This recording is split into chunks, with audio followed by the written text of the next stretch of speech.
Shiv Sena UBT में मचे गदर को लेकर रामदास अठावले ने उद्धव पर जोरदार प्रहार किया। अठावले ने कहा कि उद्धव ने 2019 में ही गलती की थी, उन्हें बीजेपी के साथ रहना चाहिए था, लेकिन बीजेपी की पीठ में उन्होंने खंजर देकर धोखा दिया। क्या कुछ और कहा, सुन लीजिए जरा। महाराष्ट्र में दल बदल की सियासत तेज है। पहले बात करें तो यूबीटी के सांसदों के दल बदलने की जो है सियासत चल रही थी। अब शरद पवार पार्टी के भी सांसद जो हैं वो दूसरे दल में जाने के लिए तैयार हैं। ऐसी बातें, ऐसी चर्चाएं अब तेज हो गई है। बात करने के लिए हमारे साथ केंद्रीय मंत्री रामदास अठावले जी हैं। सर, सबसे पहले आपका स्वागत है। ये पहले तो यूबीटी के सांसद जो हैं ये उसको लेकर के काफी उद्धव ठाकरे और संजय राउत काफी नाराज, और इतने नाराज कि अभद्र भाषा का इस्तेमाल भी कर दिया। तो क्या चल रहा है महाराष्ट्र?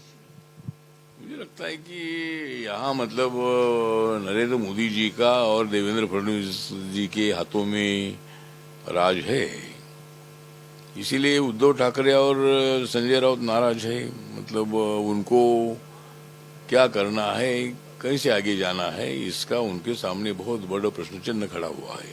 सांसदों के साथ अब ये दावा कर रहे हैं कि एमएलए भी जो हैं वो पार्टी से बाहर जा सकते हैं, उद्धव ठाकरे जी के पास से हट सकते हैं, कट सकते हैं।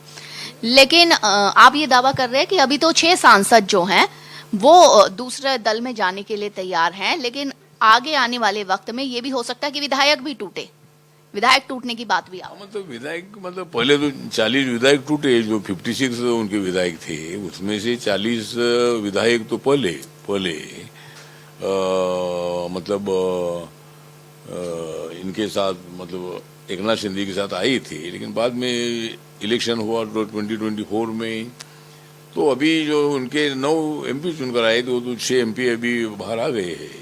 लेकिन सर, अब बात जो है ये भी आ रही है कि शरद पवार जो हैं उनके भी कई सांसद जो हैं वो एनसीपी के साथ जा सकते हैं। ऐसी भी चर्चाएं अब जोरों से चल रही है। क्या संभावनाएं दिख रही है? अब तो शरद पवार साहब के पास 8 एमपी है, तो मुझे लगता है कि शरद पवार साहब के एमपी इधर उधर जाने के बजाय शरद पवार साहब ने ये निर्णय लेना चाहिए कि एनडीए में जाना चाहिए। शरद पवार जैसा अनुभवी नेता अगर एनडीए में आता है तो जरूर एनडीए की सरकार को और भी ज्यादा फायदा हो सकता है। भारत एक्सप्रेस से बात करने के लिए बहुत बहुत शुक्रिया। भारत एक्सप्रेस के लिए कैमरामैन आलोक सक्सेना के साथ मैं कोमल शर्मा।